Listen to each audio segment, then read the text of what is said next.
Hello again, I am Blunty, talking about a product today, a gaming product. A gaming product, I'm not exactly sure why it exists.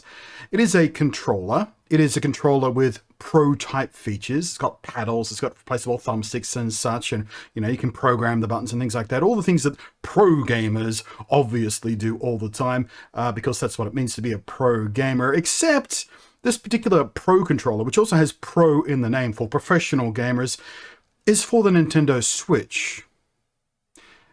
Dear viewer, if you are, or consider yourself to be a pro gamer, and you do pro gaming on the Nintendo Switch, would you let me know what that is?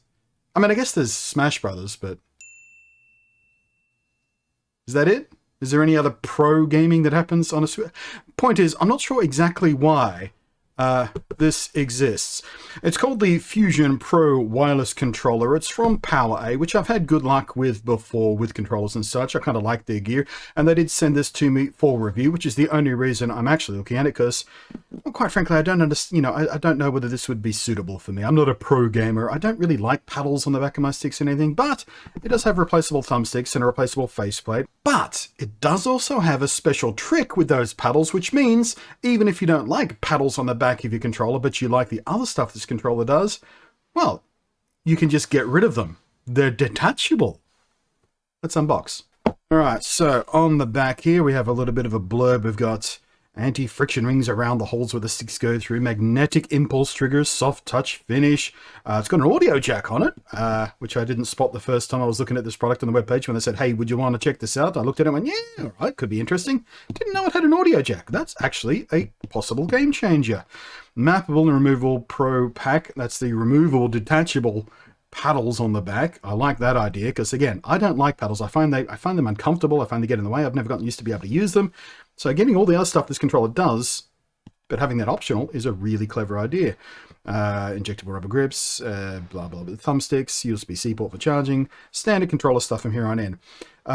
This does have motion control and whatnot, but what it doesn't do, as a lot of third-party controllers don't do, is it doesn't have vibration. It doesn't have feedback. It doesn't have HD rumble or anything at all. It has zero rumbly bits. And a box that is sealed up with several pieces of tape, two of which I didn't notice. I thought I was just getting weak in my old age, but nope. Still strong as ever. There we go. Oh, also, something that was on the back of the box I forgot to mention when I was doing that little blurb there.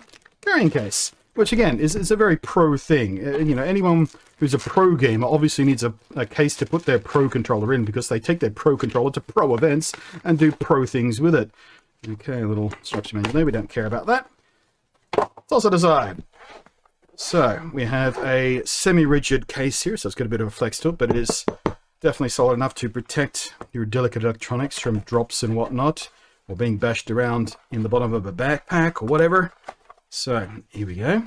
Removable faceplate, white with orange rings around it. I quite like that. And oh, there we go. Replaceable thumbsticks. Interestingly, there's only two replaceable thumbsticks. You'd think they'd give you two of each, wouldn't you? We'll get a close look at those in a second. And here is probably a blank plate to pop over where the flappy things are, and a decent braided USB cable. Coolsy ballsy. Alright, let's get rid of this. Don't need the cable. So, that's... I was going to go, where are the paddles? No, that's the actual Nintendo Pro Controller Monster Hunter exclusive one, which is why there's a dragon on it. But that's there for comparison's sake. I got all confused there for a second. There we go. That's the controller after. And, oh yeah. Yeah, I don't like... But, oh, those paddles kind of fold up in a way. That's weird. Why do they do that? Alright. That doesn't seem like... Oh, So... That's not a promising start. I've broken it already. Hang on a sec. How do we fix this? Oh, okay, that's why they flip all the way up, so you can remove them and replace them, I guess. They come off a little too easily for my taste, I think. Alright, so yeah, the soft touch is quite nice. Quite frankly, I prefer the slight grippiness of the dimpled texture you get on this versus this. This is that very sort of velvety plastic thing, but you might like it. Sticks feel pretty good. Pretty much close Slightly less tension, a little bit looser, a little bit more travel. So you get a little bit finer control out of these in theory. We'll do some gameplay in a second. D-pad, not nearly as clicky as the official, but clicky enough not to feel mushy. Slides around quite nicely. Now the buttons, oh, they're quite firm. I like those. And yeah, the face buttons feel pretty much the same. I think they're slightly larger on the surface, maybe. But yeah, the pressure it takes to activate the travel feels pretty close to the original. And same thing. Yeah, these feel like they travel slightly more and click a little bit more firmly, which actually I like these better. I like these slightly better than the official one. But yeah, the paddles on the back. Oh man, this is a bad angle to try and film this at. Yeah, I can never find a comfortable way to do that. So if you like the paddles, I mean, they're fine. They're nice and firm, pretty clicky without being noisy. But is this the release? Where is the release? There it is. There we go. We can just plop that off. Plop the blank plate in. Which way around do you go? This way? This way. Aha. There we go. Smooth and out of the way. Buttons on the back here for programming your customizable buttons and whatnot. These work the same way as they do in pretty much any controller of this type. And there, standard 3.5mm audio jack for your headset. Lovely. Oh yeah, that feels much better without the thumbsticks, without the paddles on them. All right, how do we get this faceplate off? Can we just pull these thumbs? Oh, do we go here? Well, that comes off really easily. Magnetically attached at 1, 2, 3, 4, 5, 6, 7, 8 points.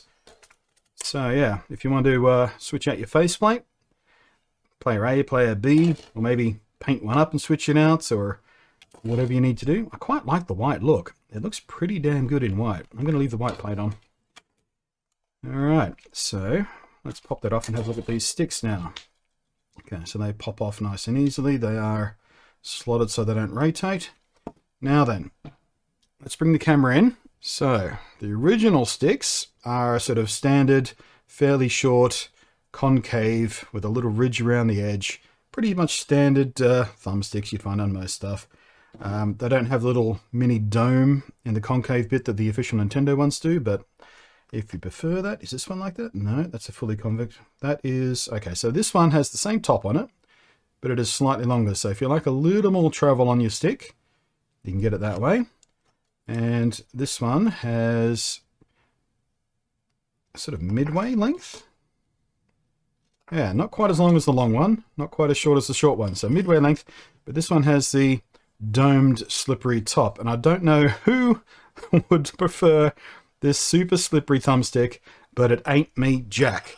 But again, really confusing how they don't provide two of each because, well, what you're calling this a pro controller and you're skimping out on price on this? What do these cost to manufacture? PowerA, like 7 cents worth of plastic. A little bit tricky because the stick tends to wobble around as you try and press down on it to locate it. There it goes. Got out of time. Alright, plop this over. And yeah, it's definitely long enough to feel the difference, and very visually different when you look at it at that angle there. I'm not a big fan of these super long sticks, but if you are the type of person who appreciates just the extra feel of fidelity that long sticks might get you, then, well, you've got one that comes with.